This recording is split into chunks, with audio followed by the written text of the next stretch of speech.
सच्चा साथी। नमस्कार दोस्तों, देवदर्शन टीवी में आपका एक बार फिर से स्वागत है। दोस्तों, हमारी आज की कहानी है सच्चा साथी। एक छोटे से गांव में श्रीधर नाम का एक व्यक्ति रहता था। स्वभाव से थोड़ा कमज़ोर और डरपोक किस्म का इंसान था। एक बार वो एक महात्मा जी के दरबार में गया और उन्हें अपनी कमजोरी बताई और उनसे प्रार्थना करने लगा कि हे देव, मुझे कोई ऐसा साथी मिल जाए जो सबसे शक्तिशाली हो और विश्वास पात्र भी, जिस पर मैं आंखें बंद करके विश्वास कर सकूं, जिससे मैं मित्रता करके अपनी कमजोरी दूर कर सकूं। हे देव, भले ही एक ही साथी मिले, पर ऐसा मिले कि वो मेरा साथ कभी ना छोड़े। तो महात्मा जी ने कहा, पूर्व दिशा में जाना और तब तक चलते रहना जब तक तुम्हारी तलाश पूरी न हो जाए। और हाँ, तुम्हें ऐसा साथी अवश्य मिलेगा जो तुम्हारा साथ कभी नहीं छोड़ेगा, बशर्ते कि तुम उसका साथ न छोड़ो। श्रीधर कहता है, बस एक बार वो मुझे मिल जाए तो फिर मैं उसका साथ कभी नहीं छोड़ूंगा, पर हे देव, मेरी तलाश तो पूरी होगी ना। तो महात्मा जी कहते हैं, हे वत्स, यदि तुम सच्चे दिल से उसे पाना चाहते हो तो वो बहुत सुलभता से तुम्हें मिल जाएगा, नहीं तो वो बहुत दुर्लभ है। फिर उसने महात्मा जी को प्रणाम किया, आशीर्वाद लिया और अपनी राह पर चल पड़ा। सबसे पहले उसे एक व्यक्ति मिला जो शक्तिशाली घोड़े को काबू में कर रहा था। तो उसने देखा यही है। वो जैसे ही उसके पास जाने लगा तो उस इंसान ने एक सैनिक को प्रणाम किया और घोड़ा देकर चला गया।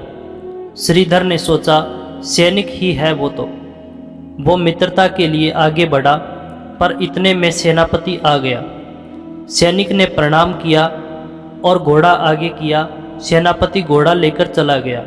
श्रीधर भी खूब दौड़ा और अंततः वो सेनापति तक पहुंचा, पर सेनापति ने राजा जी को प्रणाम किया और घोड़ा देकर चला गया।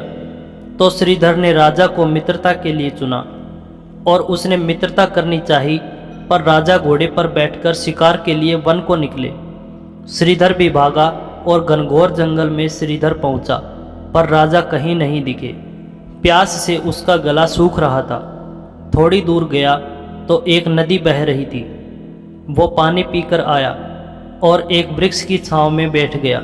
वहाँ एक राहगीर जमीन पे सोया था और उसके मुख से राम राम की जप ध्वनि सुनाई दे रही थी।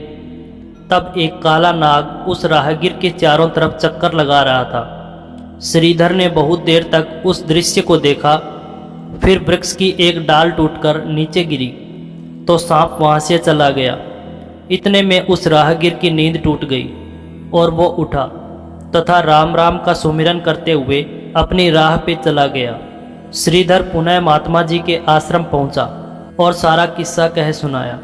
उनसे पूछा, हे नाथ, मुझे तो बस इतना बताओ कि वो काला नाग उस राहगीर के चारों ओर चक्कर काट रहा था, पर वो उस राहगीर को डस क्यों नहीं रहा था? लगता है देव की कोई अदृश्य सत्ता उसकी रक्षा कर रही थी। महात्मा जी ने कहा, उसका सबसे सच्चा साथी ही उसकी रक्षा कर रहा था, जो उसके साथ था।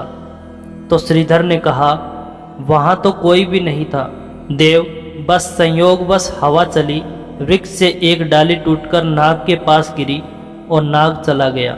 महात्मा जी ने कहा, नहीं वत्स, उसका जो सबसे अहम साथी था वही उसकी रक्षा कर रहा था, जो दिखाई तो नहीं दे रहा था पर हर पल उसे बचा रहा था।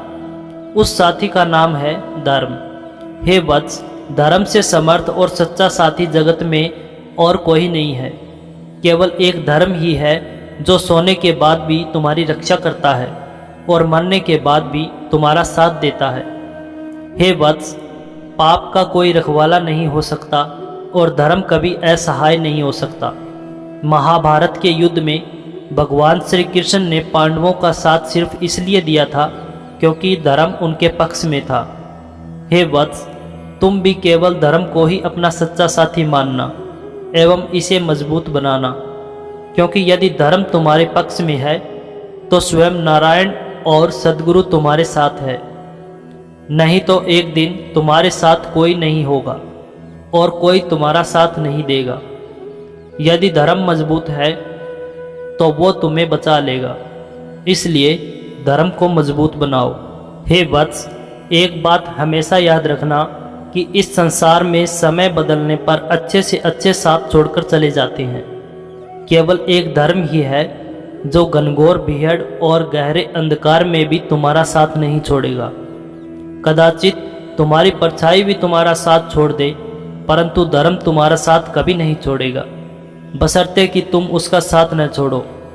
इसलिए धर्म को मजबूत बनाना, क्योंकि केवल यही है जो हमारा सच्चा साथी है। दोस्तों, कहानी को पूरा सुनने के लिए आपका बहुत बहुत धन्यवाद।